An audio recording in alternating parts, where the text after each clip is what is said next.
Um, so I've taken this course, Software-Defined Networking, and as part of this course, I'm supposed to do a project on SDN. Um, to start, the project, my project is based on northbound interface of the SDN controller. The motivation for this project was from the ZT topic, communication special topics, which was given to us earlier in the session. Uh, it talked about how data offloading is difficult for mobile systems uh, due to BSS and OSS sitting too far behind the radio access network.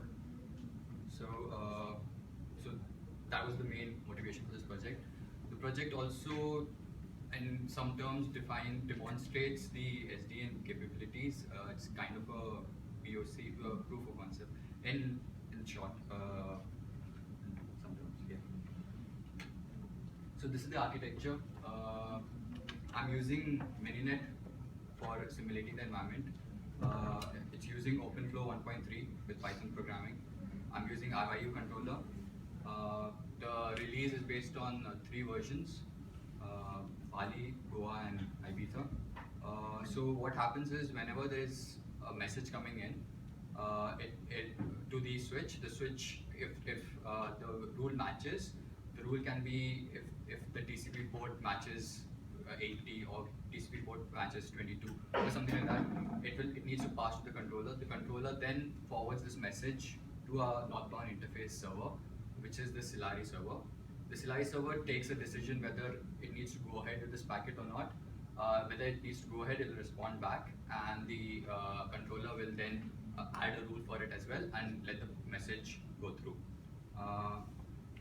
So in the initial version, what I tried to deliver was to forward packets for port number 80. Also, it was earlier going on UDP. I changed it to TCP in later releases so that it's connection oriented. It does not always have to establish connection. It also does pre-checks whether the packet is a TCP packet, whether the port is correct, even though the packet has come to the controller. There are a lot of packets coming into the controller. The controller is also handling IPv4 and it's doing that layer 3 switch IP handling. So it also adds rules for destination IPs and source IPs. So yeah, it does IP forwarding. So in release 2, I added few more ports so as to support to make sure that this controller can handle those requests simultaneously.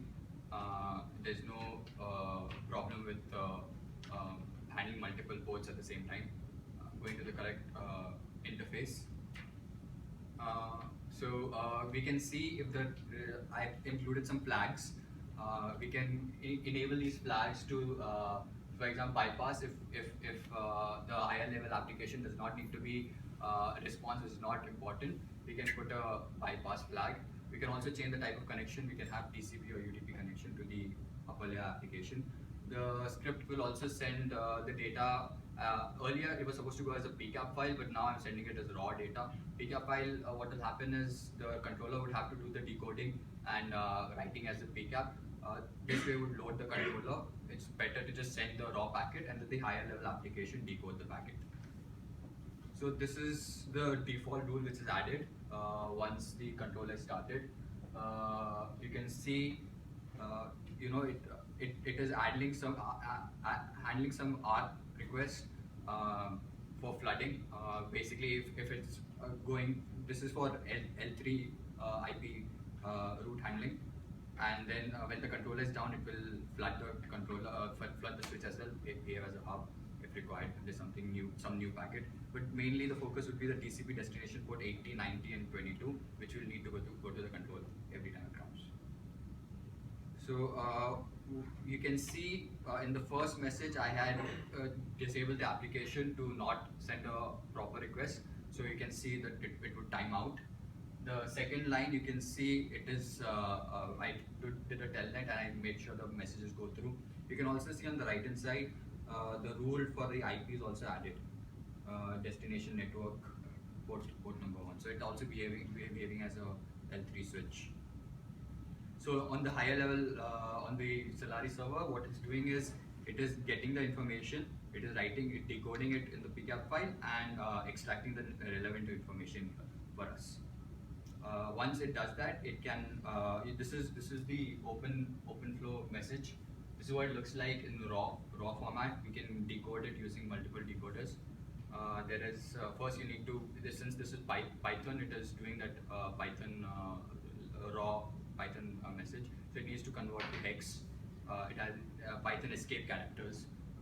So you need to get rid of those escape characters and write it to a file and then do a PCAP decode, or you can just do a PCAP decode.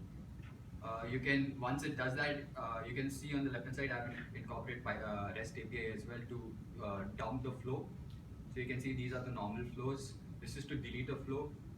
Actually, the server is supposed to add a flow. So once it receives a message, it will do a add for source as this IP and destination as this. It would add this flow. So next time, if the destination port is 80, it would not need to contact the controller every time. You can see there are timers as well. Idle timer is 300 seconds. Hard timer is 600 seconds. So after some time, the flow will automatically be deleted. You can see it's added in the controller as well, and the switch. So this is a screenshot of once the flow is deleted. You can see the port number 90 is gone. From the above one is the capture for the destination port 90, and the below one does not have it. So the release page is supposed to handle both TCP and UDP.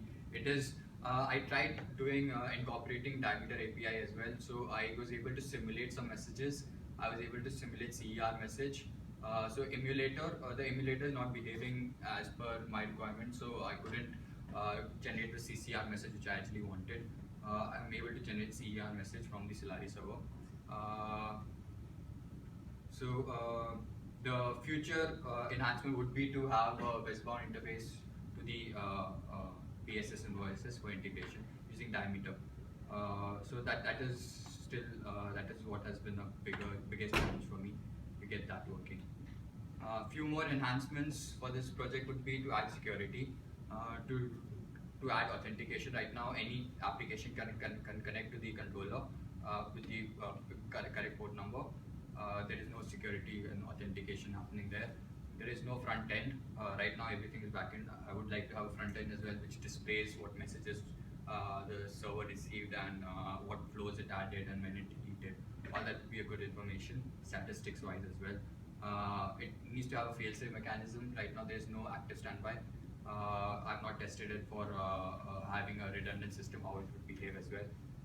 I've not tested any. I've not been able to perform any performance tests as well. Scalability tests. If there are multiple controllers, how would the message handling take place? That has also not been tested. So that would be a future enhancement. These are some of the references. They basically involved more of RYU controller. So there was a lot of references involved with RYU. Thank you. If I have some time for some questions.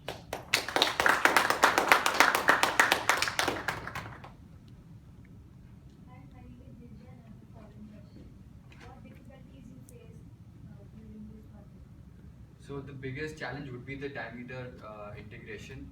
Also, the second challenge was to get the message decoded from the OpenFlow message decoded and extracted. Once the higher level application got the message, it couldn't decode it because of the Python escape characters, as well as the PCAP library was not able to decode it appropriately because it was missing some fields. So I had to get in touch with the RYU developers to get the fields corrected. Any other question? Hi, my name is Karthik. I have the following question. So how does the REST API filter out the packets when it actually reaches the Solaris server? So the REST API is just to add and delete flows. The message is transferred to the higher level application based on the TCP connection. It's not based on REST API. So REST, once it gets the message, the application would add a flow or delete a flow based on the command and just push the message to the controller, push the REST API message, HTTP curl